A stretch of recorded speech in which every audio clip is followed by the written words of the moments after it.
Pascal Triduum, the Lord's Last Supper, yesterday, today, veneration of the cross, tomorrow evening, Easter Vigil, 3 days of passing over of Jesus. Triduum, the passing over of Jesus Christ. 3 araw na pinagdaanan ni Jesus upang tayo ay iligtas. Pwede bang tanungin ang katabi, may pinagdadaanan ka ba? Good Friday, paggunita sa kamatayan ni Jesus sa krus. Veneration, ito ay tinatawag nating paggalang. Ang sinasamba ay si Jesus. Hindi yung sinasabi ng iba, nagsasamba ng kahoy. Ang Diyos si Jesus ang ating sinasamba na nakabayubay sa krus. Ang tanong, anong makukuha natin sa cross? What can we get from the cross? Una, we will talk the reality of suffering, evil, and sin. At yung pangalawa, the blessings of the cross. Umpisahan natin ang realidad ng paghihirap, ng kasamaan at ng kasalanan. Kung titingnan natin kailan nag-umpisa ito, saan pa sa Biblia? Creation story. Ang unang ganda, God created paradise. Amen? Nilikha ang lalaki, nilikha ang babae. Anong nangyari?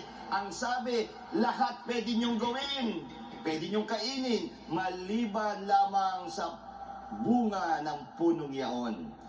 Kinain pa. So Adam and Eve were driven out of paradise. Nanganak, may 2 anak na lalaki, ay di 4 pa lamang, 4 na sila. Anong nangyari? Ang anak na lalaki na 2, naghain. Yung isa, ang usok niya ay tumaas. Yung isa, hindi. Anong ginawa? Cain killed his brother Abel. Reason? Dahil sa usok. Petmalu. Anong ibig sabihin yon? Real reason. Inggit.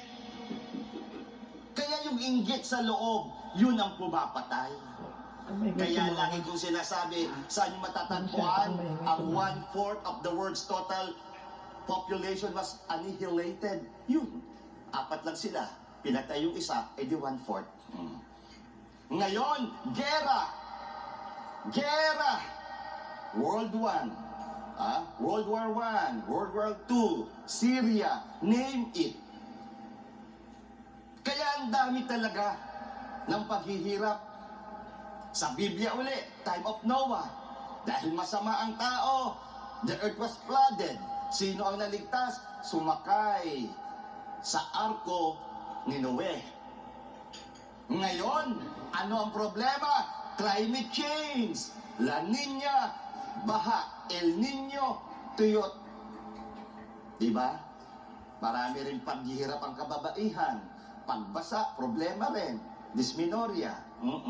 Pagtuyo, hot flashes. Kaya unawain nyo rin ang mga babae. Ang dami talagang problema. Ano pang ginawa ng Diyos? God sent His prophets na to court His people. Ligawan ng tao para bumalik sa Kanya. Bumalik sa Diyos. Bumalik sa paraiso. Amen? Yun ang nangyari. Hanggang God sent His only Son, Jesus Christ. Ngayon, hindi na babalik sa paraiso. And what is the central message of Jesus, our Savior? The kingdom of God. Kaya tingnan lang, pinahalang katabi, makakapasok ba yan? Yun na naman ang kaharian ng Diyos.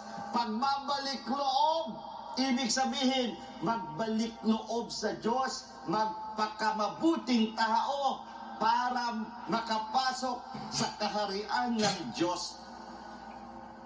Yun ang katotohanan ng kahirapan, yung suffering, yung sakit, ang dami-daming physical pain.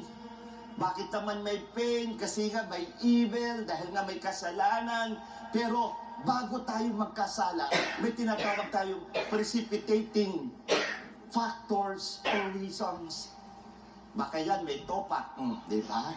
Bakit tagawa ng pagkakamali? May tama. Yun. So, ngayon naman, dapat yun ang mahilom. Pero ngayon ba, meron tayong cross? Tingnan natin the blessings of the cross. Kaya yung cross, hindi sapat. Ano ang cross? Dapat maging crucifix. Jesus should be affixed on the cross. Kaya nga, the blessings of the cross with Jesus affixed on it. Feel mo? Gets mo? Hindi lang basta cross yan. Cross plus Jesus. Kaya nga, Jesus affixed, it will become crucifix. Ayun. Klaro na tayo ngayon. Kaya ang God's blessings, ngayon nakikita natin kapag lahat na affix all our sufferings and pain to Jesus. It's only there, it's only the blessings will come out. Amen? Lalabas ang biyaya kapag sa ating pighati, sa ating paghihirap, nandoon naka-affix ang Diyos, naka-affix si Jesus. So, simply put, sa bawat cross, sa bawat paghihirap, pagsubok, problema, or the little debts that we have, yung iniwan ka, niloko ka, nalugi ka, nasunugan ka, lahat yan, i-affix natin kay Jesus at i-affix natin si Jesus. Amen! Kaya ang ganda ng ibig sabihin ng affix, iugnay. Pag i-affix mo, iugnay mo. Kung maaari nga, pwede bang i-inject mo si Jesus. Amen? Talking of injection, itong maganda. Di ba naalaala nyo doon sa Massachusetts? Doon sa MIT? Ayan, Institute of Technology. They created bioluminescent plant. Woo! Yung halaman, umiilaw na. Bakit? They injected enzyme called luciferase. Woo! At doon sa molecule nyon, ayan na. Dahil na-inject yun, lumiliwanag na ang halaman. Pwedeng bang injectionan mo yung katabi mo ng luciferase? Liliwanag ka na, mami. Kita mo. Sige, yung mga hindi umingiti dyan, nagyang dito, mingiti, liliwanag. Di ba ang ganda? Sana nga, maka-invento ng injection na ganon. Ay di, nako, eto pa, yung tamad, yung katabi mo, may katabi ka, injection, bigla na nagsisipag, tapos, chismosa yan, chismosa, pag-inject mo sa labi, good news lang sinasabi, di ba ang ganda nun? Ang sarap, eto pa ngayon, pampahaba ng buhay, nagkaroon ng wonder drugs, nagkaroon ng vaccine, ngayon, ano na, stem cell, grabe, kayo mga sinasapon, yung dito, yung pinakuhaan, Ma'am Chit, ngayon hindi tinatapon yon. Ang tawag doon, sinapupunan. Hindi yan tinatapon. Kasi yung mga cells niyan, pwede niyang itago, yan ang papalit sa iyo. Nagiging bata ka uli, di ba? Pero itong stem cell, palumana, may bago. May bago na ngayon. Meron na, ano yun? DNA sequencing. Natapos na ang Human Genome Project. Anong meron ngayon? HLI. Bago na naman. Ano yan? Human Longevity Incorporated. Kumpanya na ito. Petmalu na naman ito. Biruin mo, hindi ka pa'y pinapanganak. Pinag-aaralan ng DNA mo, tinatanggal na ang sakit.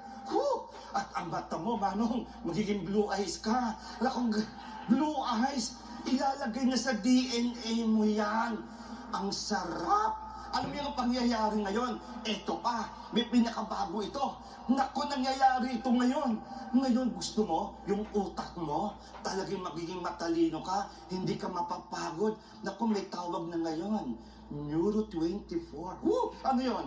Light up your brain. Uy, naku, pag inom mo yun, hindi ka na mapapagod. Alert ang utak mo. Sarap naman nun. Na itong yun, very recent, may successful. Yung ano, SpaceX Falcon 9. Anong ginawa ni itong SpaceX Falcon 9 Dragon Crew? Pumunta doon sa ISS, International Space Station. Si robot, pero nakadak. Nag-stay ng matagal sa ISS. Nagkwentuhan pa sila ng tatlong mga astronauts lang doon. Nakabalik. At anong maganda ngayon? Yung kanilang ginamit, yung spacecraft na yun, pwedeng gamitin uli. Sino nag-invento niya? Kaninong project yan? Kay Elon Musk. Kaya ngayon, sa buwan, mag-uumpisa na commercial flight. Naku, masarap na naman to. Naku, Sister Mila. Naku, Dr. Luz, makakapunta ka na sa buwan. Ang sarap. Anong gusto niyan? At sa Mars, baka makaabot ka dyan, Sister Christy. Ang gusto kasi ni Elon Musk, pag sakaling masira ang mundo, marami ng tao sa Mars. Aba, ang galing naman. Ang galing. Kaya ang tanong, how to be saved? Nakita natin yung science, nakita natin itong mga inventors, mga scientists. Ang SpaceX hanggang Mars lang. Ang project natin hanggang langit. Diba? Amen? Kaya lang, uulitin ko, wala pang na-invento na injection na para ikaw ay bumait ka agad. Ang galing nyo, no? Problema mo, asawa, nanloloko, pag natutulog, injectionan mo, tapat na sa iyo yun. Di ba ang ganda nun? Lahat pwede. Yung mga problema sa community, no? Injectionan mo lang. Wala nang pasaway. Kaya mga kapatid, we have to undergo the process. Amen? Yun ang mensahe. Ngayong Good Friday, dapat natin pagdaanan ang pinagdaanan ni Jesus. Gusto mo magkaroon ng magandang buhay? Aba, pakisabi, maghirap ka, magsakripisyo ka, mamatay ka sa iyong bisyo. Walang injection no? O sayang. Pero hindi sayang. Kaya makabuluhan ang ating Good Friday. There is the process to undergo every day. Ano yun? Magdasal, magsisi, tumulong, magsakripisyo, be active in your parish, in the diocese, attend recollections, retreats, pumunta kung meron kayong pagkakataon, at resources, punta sa Holy Land, si Brother Oyo, no? Si Ma'am Chit, di ba? Sister Rose, of course, no? Ang creative. Anong ibig sabihin? Ang pagbabago ay isang proseso araw-araw. At kaya nga tayo nandito, kaya tayo may Kristo, basahin ang Biblia, magdasal, be like Jesus. So today, the cross is very important in our salvation. But remember, it did not end on the cross.